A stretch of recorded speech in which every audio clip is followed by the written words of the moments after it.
হিকমাটা কি? কেন আল্লাহ মুহাম্মদ রাসূলুল্লাহ সাল্লাল্লাহু আলাইহি ওয়াসাল্লাম হিকমা দিলেন? হিকমা হচ্ছে আবিধানিক অর্থ যেটা আমরা পাই, এটা হচ্ছে প্রজ্ঞা, দর্শন, যুক্তি, অন্তর্নিহিত করণ।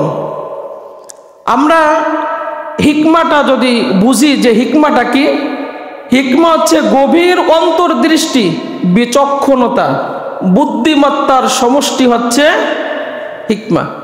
তাহলে গভীর অন্তর্দৃষ্টি, বিচক্ষণতা এবং বুদ্ধিমত্তার সমষ্টি হচ্ছে হিকমা। আল্লাহ রাব্বুল আলামিন কুরআনুল কারীমের মধ্যে বলেন, উদউ ইলা সাবিলি রাব্বিকা বিল হিকমা ওয়াল মাউইজাতিল হাসানা ওয়াজাদিলহুম বিল্লাতী হি আহসান।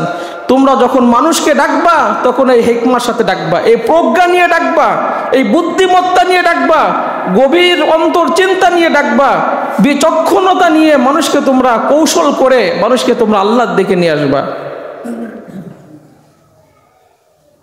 ওয়াল মাউইজাতিল হাসানা, এবং মানুষকে যখন তোমরা উপদেশ দিবা তখন সুন্দর উপদেশ দিবা, সুন্দর ভাষায় তোমরা উপদেশ দিবা। দেখবো মানুষ আস্তে আস্তে করে আল্লাহর রাস্তায় সবাই চলে আসছে।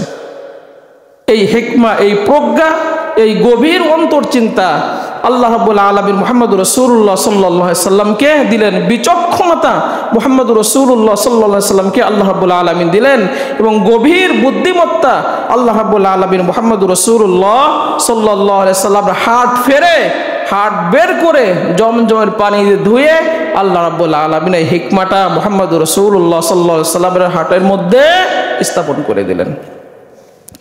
নবীজি মুহাম্মদুর রাসূলুল্লাহ সাল্লাল্লাহু আলাইহি সাল্লামের যাত্রা শুরু হলো। বুরাক, নবীজি বুরাকে উঠবে, বুরাক নড়াচড়া করে। আল্লাহর কাছে নিয়ে যাওয়ার জন্য বুরাক আসছে জান্নাত থেকে, বুরাক নড়াচড়া করে। হাদিসে আসছে, বুখারীর হাদিসে আসছে, জিবরাইল আলাইহিস সালাম বলেন, বুরাক নড়াচড়া করছো, বেয়াদবি হচ্ছে। তুমি কি জানো কে তোমার পিঠে এখন সওয়ার হবে? ইতিপূর্বে এমন সম্মানিত ব্যক্তি এখনো তোমার পিঠে এখন ওঠে নাই। জিবরাইল আলাইহিস সালাম বলেন, তোমার পিঠে এখন যিনি উঠবেন তিনি হচ্ছেন বিশ্বনবী মুহাম্মদুর রাসূলুল্লাহ সাল্লাল্লাহু আলাইহি সাল্লাম। নবীজির